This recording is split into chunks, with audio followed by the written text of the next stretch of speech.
बिस्मिल्लाहिर्रहमानिर्रहीम अस्सलामुअलैकुम नाजरीन, मैं हूं उस्मान इकराम। ट्विटर पे किसी ने बड़ी ज़बरदस्त ट्वीट की है कि अपने बच्चों को हार को तस्लीम करना सिखाएं, वरना वो 60 सीटों पर विक्ट्री स्पीच करते फिरेंगे। जिस तरह मियां मोहम्मद नवाज शरीफ साहब ने 60 सीटों पर विक्ट्री स्पीच आके कर दी है। तो इस वीडियो में बात करेंगे कि इमरान खान को रोकना कैसे नामुमकिन है। बहुत सारे ऐसे लोग हैं जिनकी सीटें वापस की जा रही हैं, और अदालतों ने अगर 33% भी इंसाफ कर दिया तो पीटीआई को कितनी सीटें वापस मिल जाएंगी और वो पंजाब और वफाक में हुकूमत बनाने की पोजीशन में आ जाएंगी। लेकिन उससे पहले अगर आप इस चैनल पर नए हैं तो वीडियो को लाइक करें और चैनल को सब्सक्राइब करें। आज मुल्तान से मेहर बानो कुरैशी साहिबा, शाह महमूद कुरैशी साहब की जो बेटी हैं, उनकी सीट उनको वापस कर दी गई है, और मेजर ताहिर सादिक और उनकी बेटी ईमान ताहिर के भी जो सीटों पे नोटिफिकेशन रोक दिए गए हैं, जो फॉर्म 47 के ज़रिए होने थे, उनके अभी नोटिफिकेशन रोक दिए गए हैं कि इनके पास फॉर्म 45 मौजूद हैं। और शहर बानो कुरैशी के तकरीबन कुछ 16,000 वोट मुस्तरद किए गए थे। जब उनकी दोबारा गिनती हुई और उनको चेक किया गया तो उसमें जो मुस्तरद वोट थे वो तकरीबन कोई 4,000 थे। 12,000 वोट ऐसे ही उड़ा दिए थे उनके। अब मैं आपको बताता हूँ कि वो कौन कौन से हलके हैं, वो कौन कौन सी सीटें हैं जहाँ पे अगर उनके पास फॉर्म 45 मौजूद है और अदालतों ने थोड़ा बहुत भी इंसाफ कर लिया तो वो सीटें पीटीआई को वापस मिल जाएंगी। सबसे पहले है सलमान अकरम राजा साहब और ओन चौधरी वाली। अगर आपने गजनी मूवी देखी हो ना, तो उसमें जो हीरोइन होती है ना, वो कहती है कि कल्पना जादू की छड़ी है, यूं घूमती है और सरकारें बदल जाती हैं। इस केस में भी कुछ ऐसा ही हुआ है। जियो न्यूज़ की एक वीडियो मैं देख रहा था, अगर आपने देखनी है तो अजहर मिशवानी के ट्विटर अकाउंट पे जाके देखेंगे कि ऐसे दो तस्वीरें चल रही हैं। 1,71,000 सलमान अकरम राजा साहब के हैं और 1,58,000 ओन चौधरी के हैं।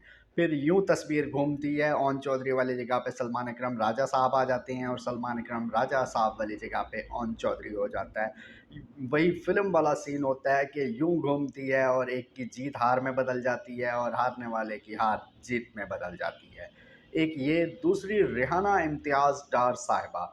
इसमें जो है बड़ा ज़बरदस्त एक वो किया गया है कि इकरारुल हसन ने इसका रिज़ल्ट काफ़ी दफ़ा शेयर किया है। इस पे इकरारुल हसन ने भी तनकीद की है कि 1,31,000 वोट थे रेहाना डार साहिबा के, और तकरीबन 99% पोलिंग का रिज़ल्ट इकरारुल हसन ने और मारिया मेमन साहिबा ने दे दिया था, और 81,000 के वोट थे तकरीबन ख्वाजा आसिफ साहब के। फिर दूसरे दिन जब रिज़ल्ट आता है तो उनके वोट 31,000 कम हो के 1,00,000 पे आ जाते हैं, और ख्वाजा आसिफ साहब के वोट बढ़ के 1,18,000 पे चले जाते हैं।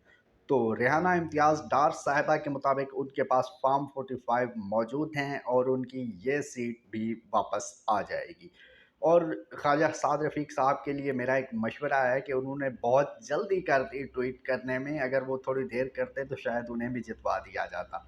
दूसरा, मरीम नवाज़ और महर शराफत साहब भी यही क्लेम कर रहे हैं कि उन्हें ज़बरदस्ती हराया गया है, और ट्विटर पे, सोशल मीडिया पे आप लोगों ने वीडियोस भी देख ली होंगी कि पुलिस की भारी नफरी वहां पे पहुंची थी और कैसे मरीम नवाज़ की हार को जीत में तब्दील करने की कोशिश की गई। अगर उनके पास फॉर्म 45 मौजूद है तो ये सीट भी पीटीआई के पास आएगी और मरीम नवाज़ का वज़ीर आला पंजाब बनने का ख्वाब फिर से चकनाचूर हो जाएगा। अली एजाज बट्टर और अलीम खान वाली, उसमें भी आप देखें कि बड़ी ज़बरदस्त कंपेन अली एजाज बट्टर साहब ने की। पहले वो जीत रहे थे, फिर रात के बाद वो हारना शुरू हो गए। तो इसमें भी खलाई मखलूक जो रात को निकली है, उनका जो रुझान था वो पीडीएम और इन दूसरी जमातों की तरफ था, और वो पीटीआई के ख़िलाफ़ थी। अली एजाज बट्टर साहब भी यही क्लेम कर रहे हैं कि उनके पास फॉर्म 45 मौजूद हैं, अगर हैं तो वो भी अदालत से जीत जाएंगे। अगर अदालतों ने 30% भी इंसाफ कर दिया तो तकरीबन 47 के करीब जो है ना सीटें पाकिस्तान तहरीक इंसाफ को वापस मिल जाएंगी। तो उम्मीद है आप लोगों को इन्फॉर्मेशन पसंद आई होगी। अपना ख्याल रखें। अल्लाह हाफ़िज़। पाकिस्तान जिंदाबाद।